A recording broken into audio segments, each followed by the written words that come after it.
اور جب موسیٰ نے اپنے شاگرد سے کہا کہ جب تک میں دو دریاؤں کے ملنے کی جگہ نہ پہنچ جاؤں ٹلنے کا نہیں، خاص صدیوں چلتا رہوں۔ پھر جب وہ دونوں ان دریاؤں کے سنگم پر پہنچے تو اپنی مچھلی بھول گئے۔ پھر اس مچھلی نے دریا میں سرنگ کی طرح اپنا رستہ بنا لیا۔ جب آگے چلے تو موسیٰ نے اپنے شاگرد سے کہا کہ ہمارا کھانا لاؤ، اس سفر سے ہم کو بہت تکان ہو گئی ہے۔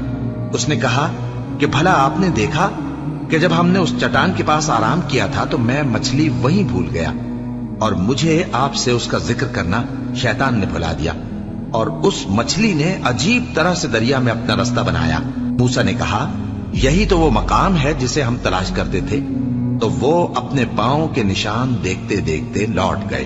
وہاں انہوں نے ہمارے بندوں میں سے ایک بندہ دیکھا جس کو ہم نے اپنے ہاتھ سے رحمت خاص سے نوازا تھا اور اپنے پاس سے ایک خاص علم بخشا تھا۔ موسیٰ نے ان سے جن کا نام خضر تھا کہا کہ جو علم اللہ کی طرف سے آپ کو سکھایا گیا ہے، اگر آپ اس میں سے مجھے کچھ بھلائی کی باتیں سکھائیں تو میں آپ کے ساتھ رہوں۔ خضر نے کہا کہ تم میرے ساتھ رہ کر صبر نہیں کر سکو گے، اور جس بات کی تمہیں خبر ہی نہیں اس پر صبر کر بھی کیسے سکتے ہو؟ موسیٰ نے کہا اللہ نے چاہا تو آپ مجھے ثابت پائیے گا، اور میں آپ کے ارشاد کے خلاف نہیں کروں گا۔ خضر نے کہا اگر تم میرے ساتھ رہنا چاہو تو شرط یہ ہے مجھ سے کوئی بات نہ پوچھنا جب تک میں خود اس کا ذکر تم سے نہ کروں۔ تو دونوں چل پڑے، یہاں تک کہ جب کشتی میں سوار ہوئے تو خضر نے کشتی کو پھاڑ ڈالا۔ موسیٰ نے کہا کیا آپ نے اس کو اس لیے پھاڑا ہے کہ سواروں کو غرق کر دیں؟ یہ تو آپ نے بڑی عجیب بات کی۔ خضر نے کہا کیا میں نے نہیں کہا تھا کہ تم میرے ساتھ صبر نہ کر سکو گے؟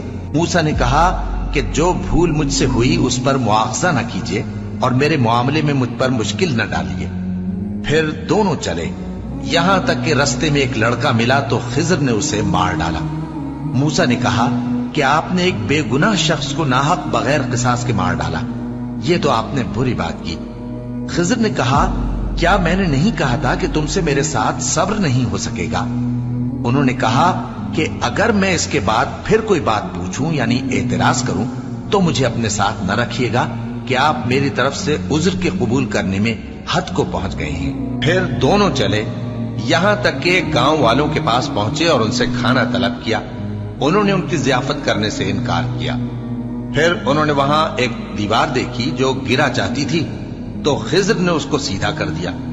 موسیٰ نے کہا کہ اگر آپ چاہتے تو ان سے اس کا معاوضہ لے لیتے تاکہ کھانے کا کام چلتا۔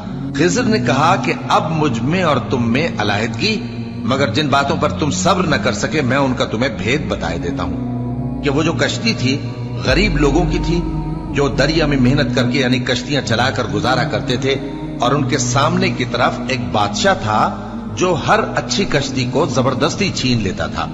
تو میں نے چاہا کہ اسے عیبدار کر دوں تاکہ وہ اسے غصب نہ کر سکے۔ اور وہ جو لڑکا تھا اس کے ماں باپ دونوں مومن تھے۔ ہمیں اندیشہ ہوا کہ وہ بڑا ہو کر بد کردار ہوگا تو کہیں ان کو سرکشی اور کفر میں نہ پھنسا دے، تو ہم نے چاہا کہ ان کا پروردگار اس کی جگہ ان کو اور بچہ عطا فرمائے جو اخلاقی پاکیزگی میں بہتر اور محبت میں زیادہ قریب ہو۔ اور وہ جو دیوار تھی سو 2 یتیم لڑکوں کی تھی جو شہر میں رہتے تھے، اور اس کے نیچے ان کا خزانہ دفن تھا، اور ان کا باپ ایک نیک آدمی تھا۔ تو تمہارے پروردگار نے چاہا کہ وہ اپنی جوانی کو پہنچ جائیں اور پھر اپنا خزانہ نکالے۔ یہ تمہارے پروردگار کی مہربانی ہے، اور یہ کام میں نے اپنی طرف سے نہیں کیے، یہ ان باتوں کی حقیقت ہے جن پر تم صبر نہ کر سکے۔